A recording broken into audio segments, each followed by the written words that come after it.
vocês irão assistir nesse documentário é o resultado do trabalho desenvolvido pelo projeto de extensão Educação e Gênero para a Cidadania Participativa das Mulheres no Cárcere e do projeto de extensão Trajetória de Vida de Mulheres Encarceradas, vinculado ao Programa de Direitos Humanos da Universidade Federal de Campina Grande. Os pássaros.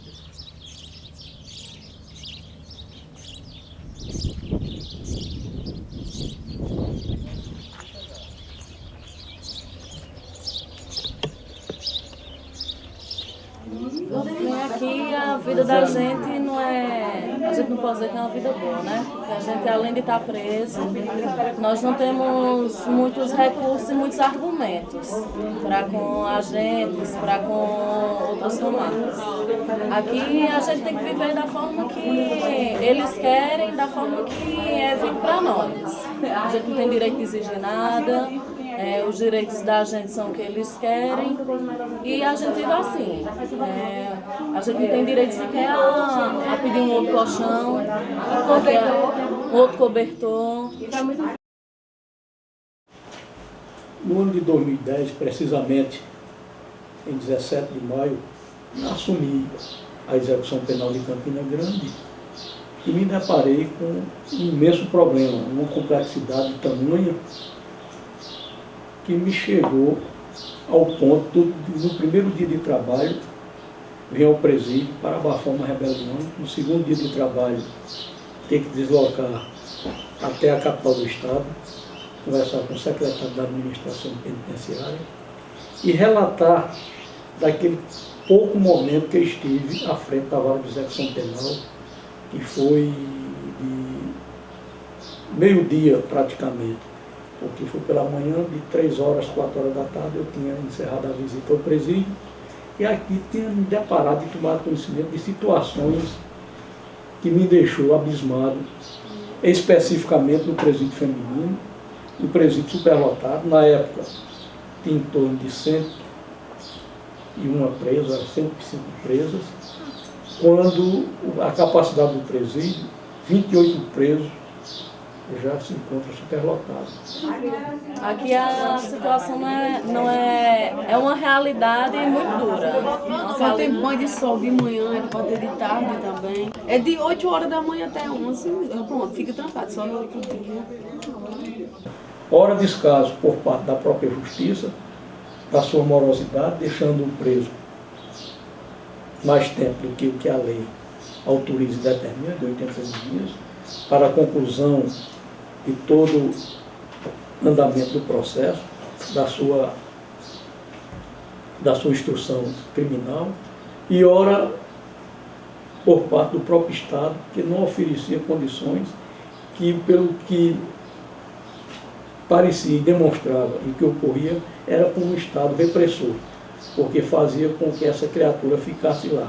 E quanto ao presídio feminino, a mulher presa em si, com a continuação se deparou de que a mulher, ela, além de ser presa e ser punida pelo próprio Estado, ela recebia uma punição também do próprio grupo familiar.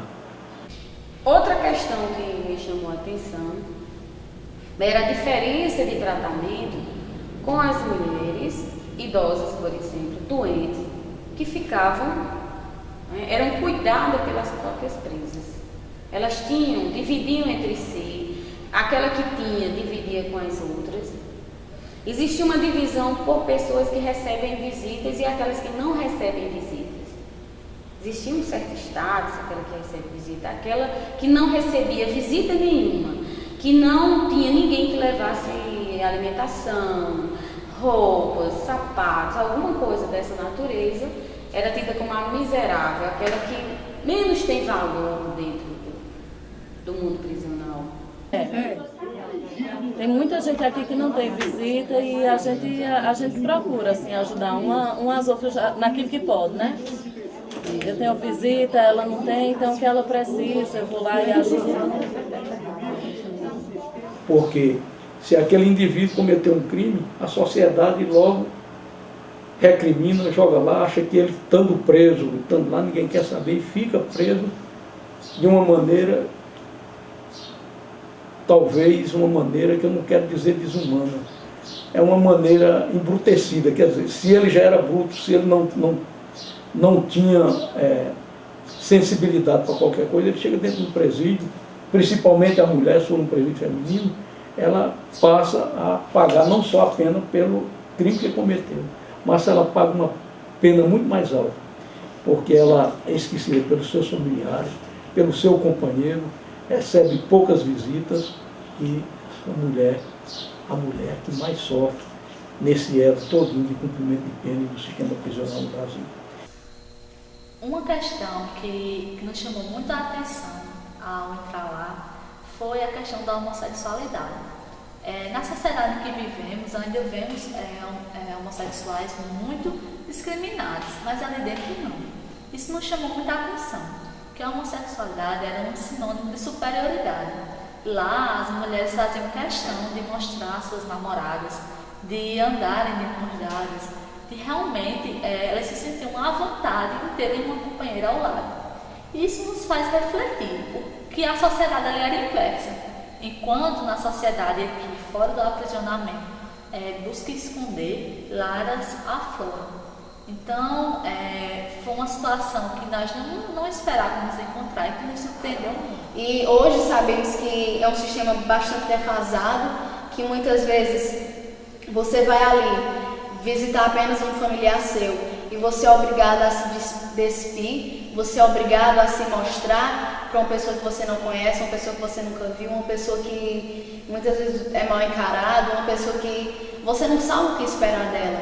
Porque apesar de ser uma garantia constitucional e que está na lei de execuções penais, constitucional eu digo porque homens e mulheres são iguais perante a lei. E se os homens têm direito a visitar íntima, presume-se que as mulheres também têm. E na lei de execuções penais está incumprido, que ambos têm direito a visitar íntima, mas infelizmente, na prática, isso não ocorre. O cárcere, ele está cumprindo sua função social? Nós descobrimos que não. Ali, ao começar a pesquisa, nós, na verdade, desviamos um pouco, porque começamos a trabalhar o perfil daquelas mulheres que ali viviam. E descobrimos que ali existiam mulheres que estavam muito mais por uma situação sociocultural do que pelos próprios crimes. Outra distinção que se percebeu nessa experiência era justamente pela tipologia, ou seja, pelo tipo de crime cometido. Nós tínhamos latrocida, nós tínhamos situações, a maioria estava envolvida, 75% das mulheres que estavam lá estavam por tráfico de drogas. As demais, furto, roubo, latrocínio, né? A classificação era nesse sentido. Então existia entre as agentes um tratamento diferenciado no sentido de dizer que aquela latrocida era uma pessoa perigosa, que tinha que ter um tratamento distante, frio, né? Tratamento diferenciado em relação às demais. Ou então a mulher que tinha assassinado o marido para receber um seguro. Então essa também era tratada de forma diferenciada. Ele é um sistema, além de ser cruel, existe na sua estrutura, existia, hoje, se existe hoje é muito pouco, mas existe na sua estrutura uma estrutura apodrecida. Por que apodrecida? Porque havia uma maneira de se criar uma dificuldade para se tirar proveito. E por outro lado, existia também outra maneira da facilidade. E começaram a informar todas essas situações. Tudo o que a pessoa houver a me contar foi detectado por mim, por testemunho do próprio preso, dos seus familiares e de alguns outros funcionários que era comprometido com o sistema. E só acredito que o sistema melhora, se continuar da maneira que está, com o corpo docente das universidades dentro, bem como a classe acadêmica dentro dos presídios. os estudantes aqui dentro dos presídios, é que vai melhorar. Juntamente com essa nova estrutura montada pelo governo, de só colocar para trabalhar dentro dos presídios agentes penitenciários concursados. E eles mesmos tomando conta dos presídios. E o exemplo está aqui hoje. Em 2012, eu vim assumir a direção aqui do Presídio Feminino de Campina Grande. E já com essa bagagem do Presídio Feminino de João Pessoa, eu vim implementar algumas coisas que, como agente, você já vê com uma visão diferente. A parte administrativa, como é de praxe, nós temos que fazer, mas nosso intuito aqui, quando chegamos, foi dar o tratamento digno. Foi, nas mínimas condições, poder fazer o melhor. E é isso que a gente procura. Quando não temos médico, a gente corre atrás do médico fora. Quando não tem enfermeira, a gente corre atrás de uma enfermeira fora. Sempre buscando dar o tratamento exigido por lei, que o agente penitenciário, a agente penitenciária feminina e o masculino, às vezes eles são o psicólogo, o assistente social, o advogado, porque é o único canal direto que o preso tem com o mundo lá fora, é justamente com o agente. Tem uma mulher, por exemplo, no presídio de Campina Grande que tem 4 filhos, e os 4 estão numa creche, estão na assistência social, e ela não sabe o que passa com eles, não sabe onde eles estão, não sabe o que vai acontecer com eles. Então, nós percebemos que os maiores prejudicados hoje, a partir dessa criminalidade, a partir de todo o constrangimento que elas passam em decorrência do crime que cometeram, é a sua família. Que é quando você vê que é totalmente diferente de um presídio masculino. As angústias são diferentes, o tratamento é diferente. Às vezes a gente tá com a penada, a gente se torna às vezes até amiga, porque é conosco que elas confidenciam suas angústias, suas tristezas, a saudade dos filhos, a saudade da família. O grande problema hoje é justamente a falta de recursos.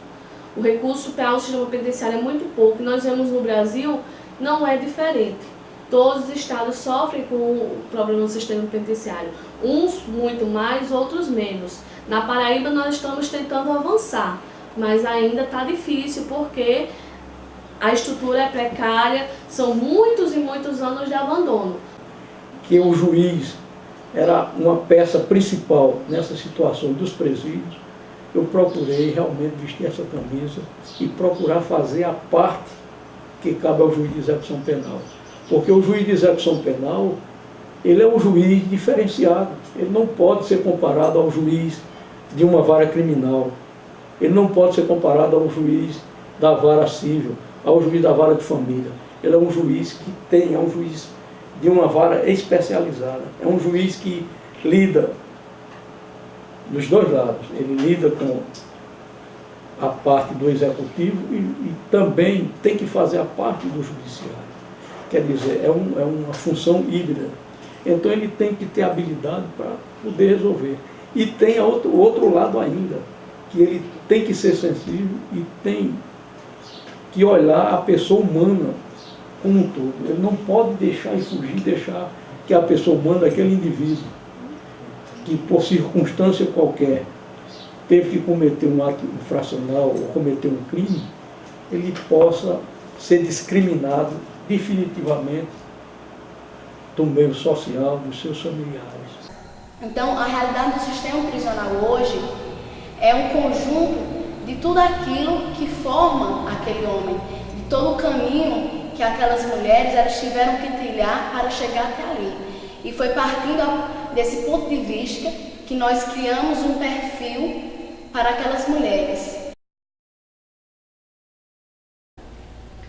Este mundo prisional começou a ser desvendado para mim nas relações que se estabeleciam entre quem era do sistema, os agentes, o juiz, a Secretaria da Administração Penitenciária e as presas.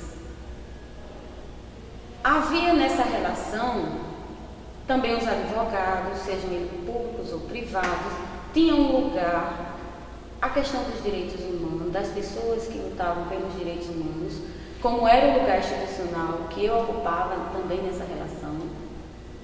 Por quê? Porque na medida em que eu estava vindo com a proposta de trabalhar pelo direito das mulheres, direitos humanos das mulheres encarceradas, através das oficinas, eu também tinha um lugar institucional dentro desse mundo prisional. Quer dizer, a forma como o próprio sistema também se adequava para atender aos interesses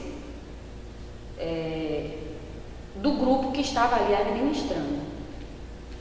Então, se uma presa cooperasse, ela ia gerando uma satisfação para determinado membro da administração, que lhe possibilitaria também adquirir um espaço na cozinha, né? Porque durante a atividade que nós realizamos, a única forma de trabalho desenvolvida era o trabalho doméstico, o trabalho na cozinha, o trabalho de limpeza, bem como uma atividade de uma empresa privada que passou 2 meses desenvolvendo uma atividade dentro da prisão, que era fazer envelopes, caixas, para a embalagem dos produtos dessa empresa.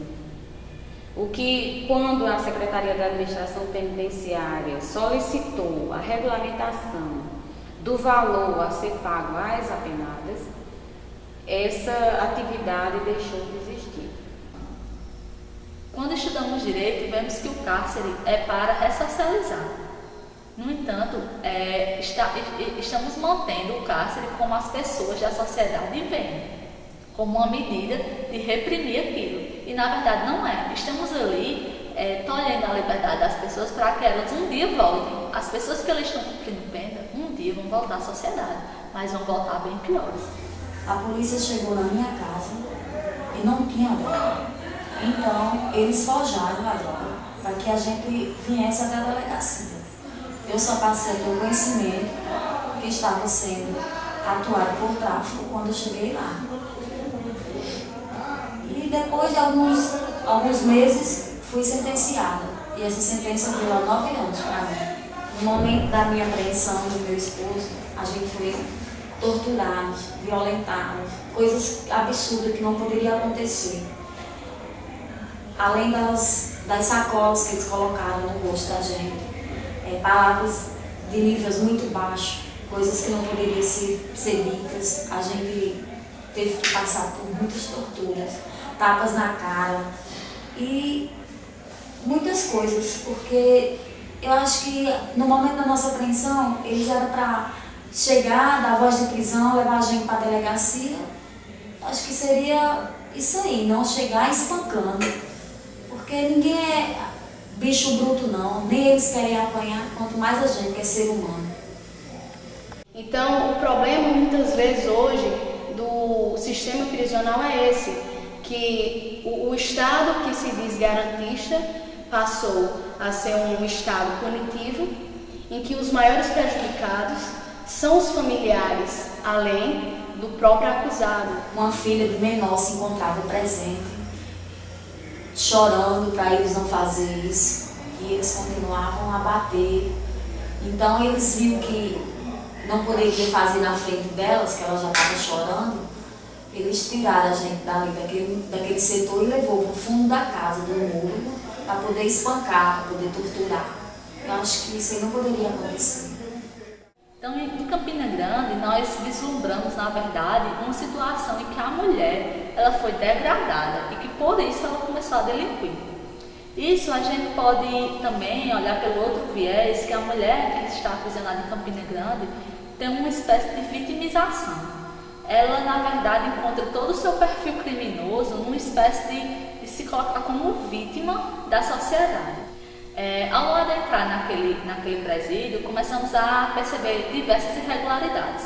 Nessa oficina em que propomos que elas nos dessem seus depoimentos e nos falassem realmente o que se encontrava ali, vislumbramos diversas violações à lei e à Constituição Federal.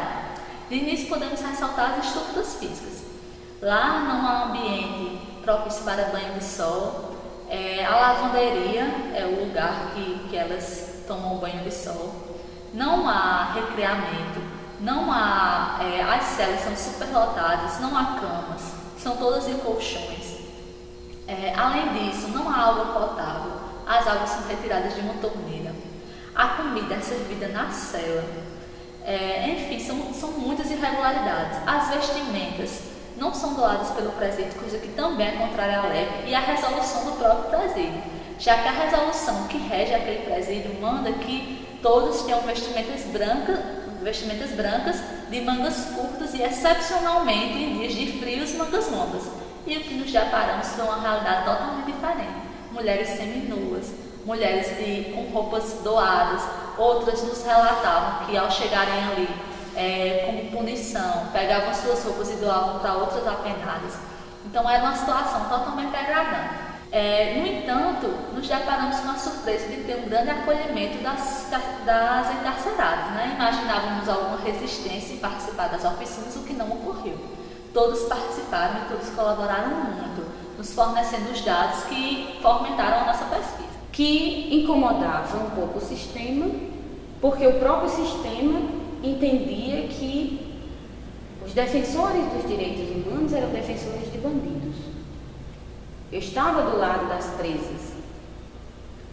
Então havia uma desconfiança, né? Sempre nas ações, nas autorizações, na chegada, no acesso a documentos da instituição. E isso tudo dificultava, né? A gente se sentia um pouco pressionados, né? Toda a equipe, não só a pesquisa, mas também, principalmente também a atividade de extensão, porque as oficinas se constituíam como espaço da fala, onde elas também iam negociar, junto com a equipe, a mudança na situação que elas se encontravam. Era uma visita que não foi permitida, era um processo que não foi analisado, a audiência que não teve, a notícia dos familiares. Elas tentavam o tempo todo fazer com que a gente pudesse responder às necessidades que elas estavam sentindo ou resolver um conflito interno que elas estavam passando naquela situação. Nós nos surpreendemos com muitos depoimentos dela e passamos a estudar esse outro campo, que era mais pessoal, a começar a entender por que essas pessoas começavam a entrar no crime. Começamos de início com oficinas científicas e que na primeira a gente buscou justamente resgatar o que pelo aquele ambiente carcerário tinha sido destruído. No momento da nossa apreensão, que a gente chegou na delegacia, o Conselho Tutelar veio junto. E eles, junto com a polícia, pediram para minha filha falar que eu vendia droga, porque se ela não falasse, ela ia para o céu, ia ficar lá por um certo tempo. Então, ela resolveu a dizer que eu vendia droga, só que no momento eu não vendia mais, não tinha mais esse costume. Eu acho que isso aí também eles usaram a menina como arma para me condenar. Nos foi denunciado ainda diversas irregularidades que violam principalmente os direitos humanos. Como, por exemplo, tivemos o depoimento de uma apenada que nos discorreu que em um momento foi aprisionada na cela isolada e não teve acesso, menstruou nesse período e não teve acesso a absorventes. Só abasteciam elas com 8 absorventes e se precisassem de mais, elas não davam. Sobre o remédio, faltando remédio de dor, aqui a gente precisa muito de remédio, somente que não tem visita. Às vezes a gente tem uma doença Tá aqui, com dor. tem pessoas aqui na cela que já têm doenças e assim, falta os medicamentos, né? Eles não têm por obrigação de ter, então determinadas coisas é o que a gente ouve aqui. Quando vem é eles pouco. não têm obrigação, quando vem aí falta, ele não pode fazer nada, a gente já são doações que traz pra gente, né, pra ajudar as pessoas que não têm família, que não podem Tem trazer. gente que é de longe, que não chegou nada ainda, e nem eles Não fazem tem visita, nada, não tem nada. Não dá o sabor, não e- faz nada. Porque vem muitas A coisas gente tem também que- pra ir pra a- casa, a né, gente cara? é que tem que O ser umas presídio pelas deve ajudar outras. quem não tem. Não. A gente aqui tem que ser uma pelas outras. São denúncias que vêm de apenadas e se confronta essa ideia ideia do apenado com a administração. E fica aquela situação de realmente em quem confiar. Diante de tantas irregularidades que vimos ali, nos colocamos numa situação de observar diversos detalhes, como por exemplo a questão dessas comidas serem servidas em celas. É uma situação extremamente precária, onde cada um tinha seu prato, sua colher e seu copo, e elas lavavam essa louça na pia em que tinha dentro da cela. Então é uma situação muito complicada. Tem gente aqui que não recebe denúncia, ainda não teve audiência, não é sentenciado. A gente não pode fazer reclamações de determinadas coisas, porque a gente vai para isolado. Então, para a gente que já vive numa situação dessa, ainda assim, a gente não pode recorrer aos nossos direitos. Então, o direito da gente aqui é permanecer calado. Essa é a situação daqui dentro. Outra coisa que vislumbramos lá é a questão de uma presa, né, que teve seu filho lá com ela. Veja bem, lá naquele presídio não tem berçário. Essa criança convivia com várias outras apenadas em uma cela superlotada. Pessoas que aquela mulher não conhecia, pessoas que poderiam agredir seu filho. E sem contar aquelas que os filhos moram com os pais, as mulheres não acompanham seus filhos durante a fase de crescimento. Então são alguns dos grandes problemas que as mulheres encarceradas sofrem. E aquilo eu fiquei indignado com essa situação. Uma situação que eu achava e acho que não deve perdurar. E procurei de uma maneira como se tivesse sufocado. Fui à secretaria várias vezes, fazer cobranças de melhora. E entendendo que a minha pessoa só, mesmo como juiz da execução penal, não poderia dar resolução a esses problemas sem que houvesse auxílio de quem quer que seja. A advogada da casa só atende quem é dessa cidade, tem que atender, ela poderia atender, né? Que era de outra cidade, mas ela disse que não tem direito de ajudar quem é de fora. A gente não pode argumentar muita coisa aqui por causa do sistema. A menina falou com ela disse que não tinha obrigação de agir nada quem é de fora, não pode. E aí vai ficar assim. Tem a menina também aqui com 9 meses, não chegou nada para ela. Faz 4 meses que eu estou aqui, minha denúncia nem chegou ainda. Porque antes, se quisesse algum problema, se quisesse resolver algum problema, teria o juiz de ir à secretaria, se fosse. E se não, também não se resolveria, não haver esse contato, porque havia um entendimento dos próprios juízes de então de que aquele problema era de governo, não era problema de Estado. E com esse entendimento, as coisas sempre que já era difícil de se dar solução aos problemas, se tornavam muito mais difíceis ainda. O que faz com que aquelas mulheres elas façam essa escolha que mudam, que é como um mar vermelho em suas vidas, que abre e reparte totalmente a sua história. Então, qual o fator que leva aquelas mulheres? Porque cada uma tem uma história, cada uma tem um crime, cada uma tem uma característica que faz com que ela seja quem ela é. Até 22 anos eu sempre pensei só em estudar, minha cabeça era só aquilo ali. Aí de uma hora para outra eu comecei a ver a vida de outro jeito. Abaixou em mim um espírito aventureiro, sei lá o que foi, não sei explicar também, mas quando eu dei por mim eu já estava envolvida. E para sair não é fácil não. Você entra sem perceber e para sair não é assim tão simples não. Você fala que vai sair do dia para outro e sair não. Foi mais por curiosidade, por querer ter as coisas mais rápido, né? As vantagens que o tráfico traz. Porque traz as desvantagens, mas também tem as vantagens. Na hora a gente não pensa nas desvantagens, vê só as vantagens.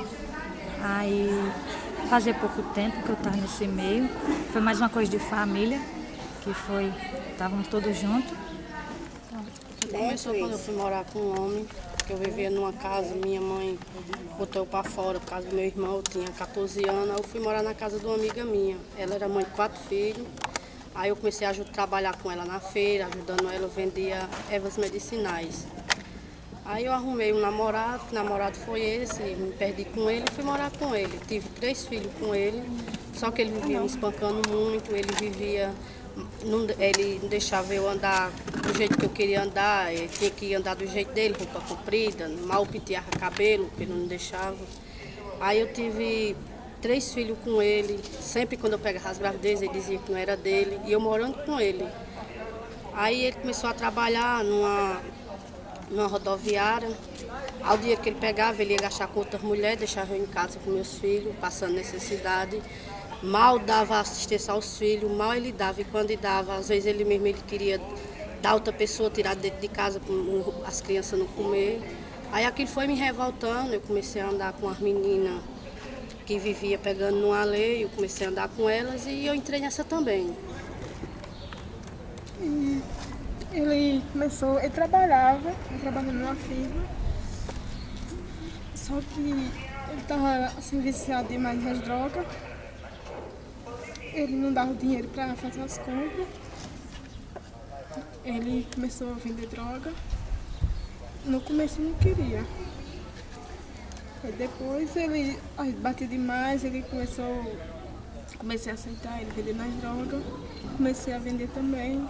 Só que teve um tempo que eu parei. Eu comecei a vender com ele de novo. Aí ele parou de vender, eu continuei vendendo escondido dele. Eu não tinha condição de dar de comer meus filhos. Fazia 5 dias que eu fui para uma festa e conheci ele. Quando eu conheci ele, levei ele para minha casa, que eu moro só eu e minha filha, que eu tenho uma filha de 9 meses. Aí quando chego lá, passei uns 3 dias com ele, ficando com ele, encontrando com ele só à noite. Quando foi numa sexta-feira à tarde, eu fui encontrar com ele, almoçar na casa de uma amiga minha.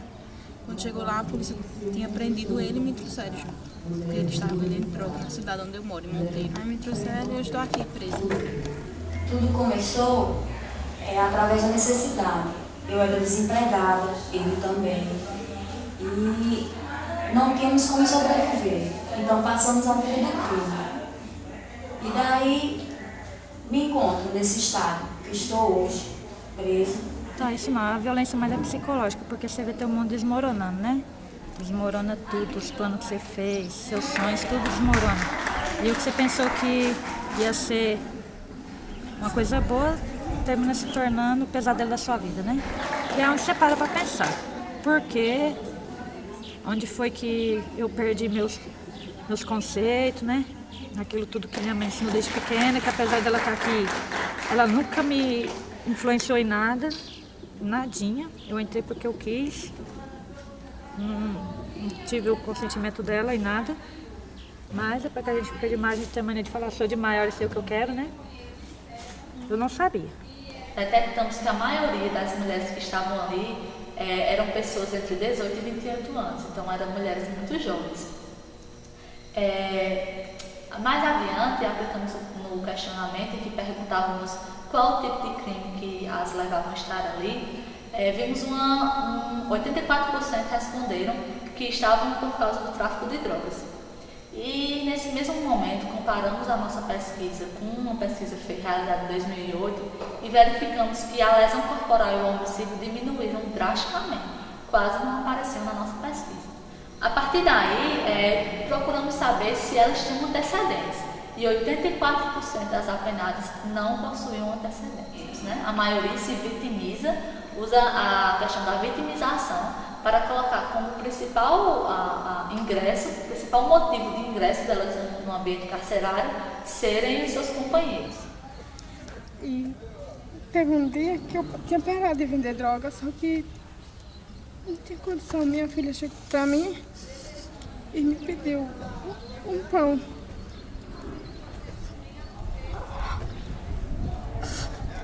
Para comer, eu não tinha. Aí eu tenho 7 anos.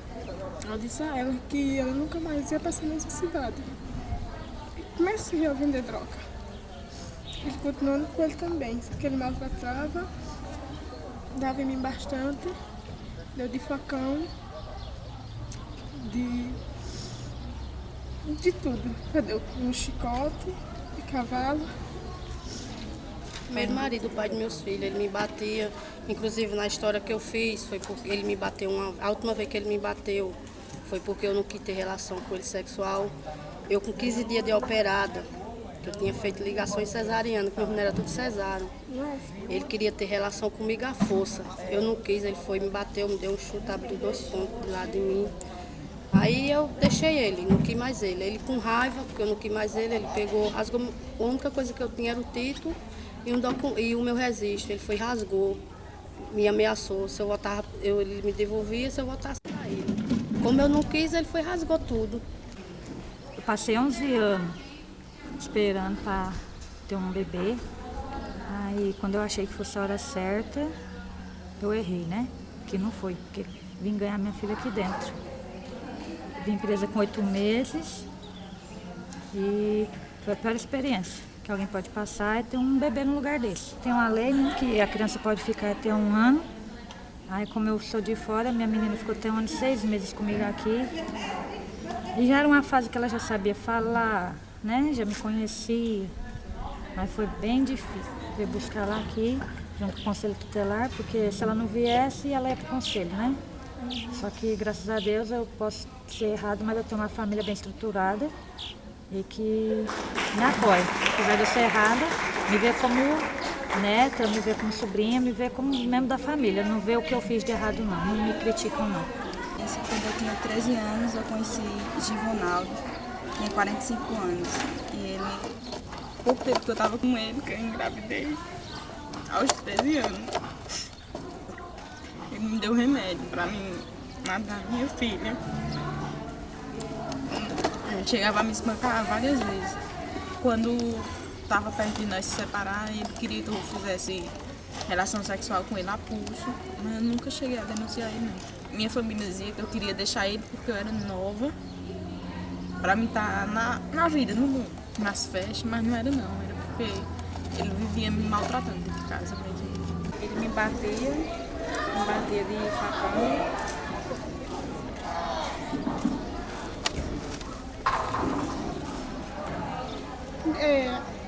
Ele me batia, eu continuei vivendo com ele. A gente voltou, eu denunciei ele, mas a gente voltou. Porque ela matou seu companheiro numa tentativa de estupro. Devemos tratá-la com indignidade? Então, isso é de muito se pensar. Aquela mulher não foi condenada ainda. Talvez ela seja, talvez ela não seja.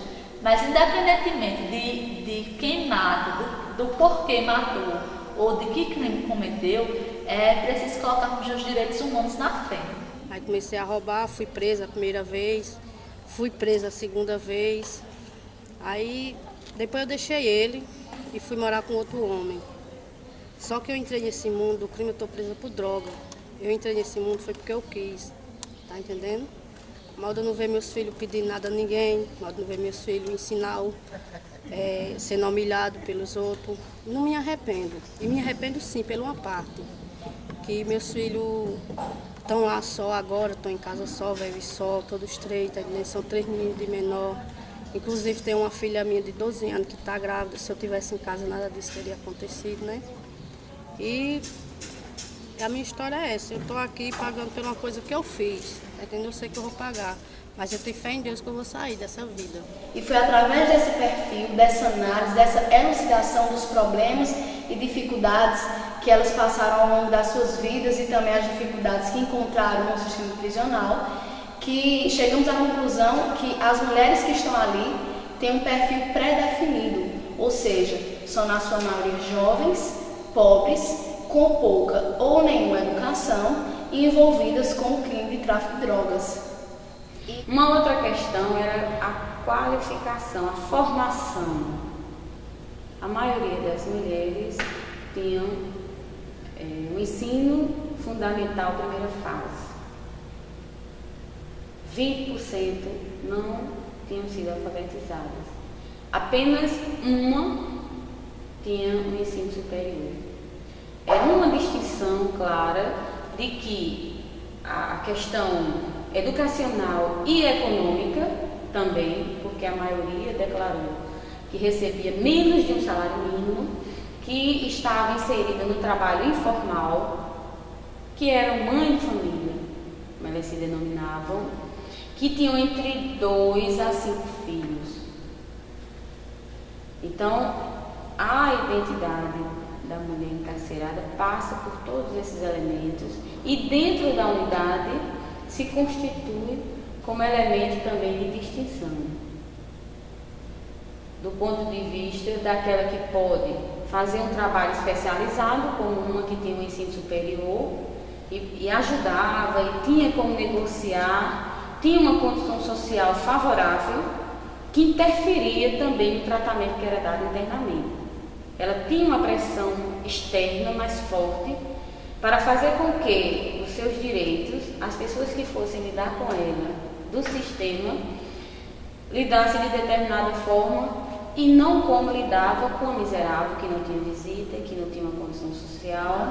E cada vez mais que pesquisávamos e víamos a prática do que víamos na teoria, nos deparávamos com a seguinte realidade. Na verdade, a lei ela não está sendo cumprida. E esse é o problema. O problema não está na lei. O problema está na efetividade. Não vislumbramos a efetividade na lei da execução penal ali naquele ambiente. As mulheres que adentravam esse espaço logo eram classificadas como presas, como mulheres marcadas pelo gênero, marcadas pelo crime e marcada pela separação dos seus familiares, pela forma como os companheiros a deixavam,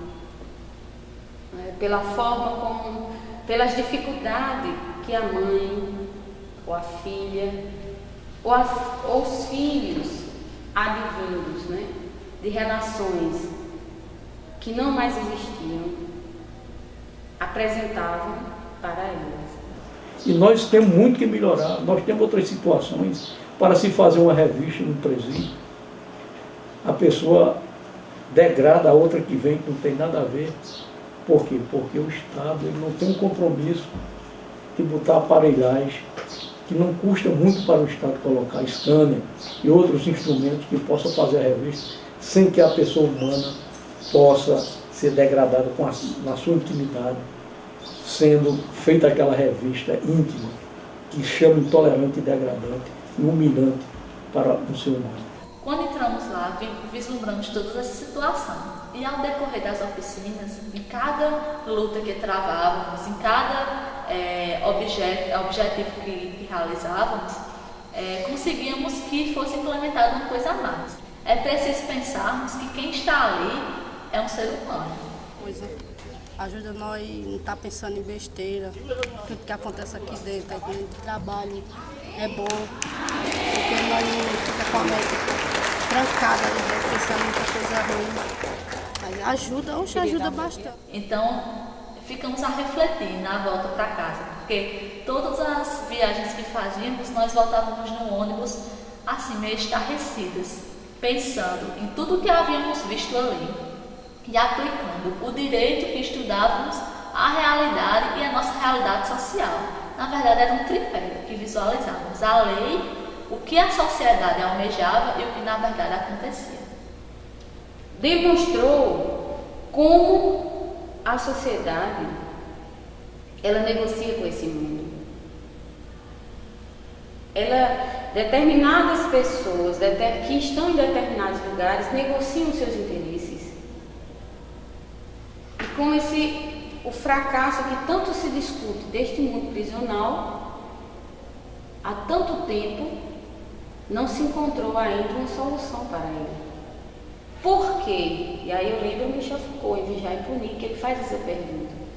Porque já se falou tanto no fracasso da prisão com relação à sua perspectiva de ressocialização e ela continua existindo. A reflexão que eu fiz na minha tese demonstrou de que maneira essa relação estabelecida entre o mundo interno e o mundo externo faz com que este modelo de ressocialização ele não funcione e ele continue a existir. Quando eu sair daqui eu quero viver uma fase nova da minha vida que eu nunca vivi, que é curtir ela, poder levar, buscar na escola, poder ensinar a tarefa em casa, poder passear com ela e seguir um novo rumo. Porque eu não quero correr o risco mais de ter que me separar dela de novo, não. Por ela, eu vou mudar. As pessoas que elas se encontram aprisionadas são marcadas pelo gênero, pelo crime e pela exclusão, pela tentativa sutil de separação da sociedade. Elas, ao negociarem astuciosamente a sua liberdade, os direitos e garantias que lhe assistem, elas também acabam se aprisionando ainda mais a este mundo. Aí eu procuro assim, melhorar minha vida, a dos meus filhos, pegar meus filhos e mesmo prefiro a reciclagem, que é com dinheiro honesto, e tomar de conta dos meus 3 filhos. Deus quiser, você vó de 2 netos, então eu quero o melhor. Meus planos eu sair daqui, se Deus quiser que eu vou sair, eu procurar o melhor para meus filhos. Vou trabalhar, tá entendendo? Tenho fé em Deus que eu vou trabalhar e não quero mais essa vida. E meus netinhos venham com saúde, e tudo fofinho, que eu apertava muito.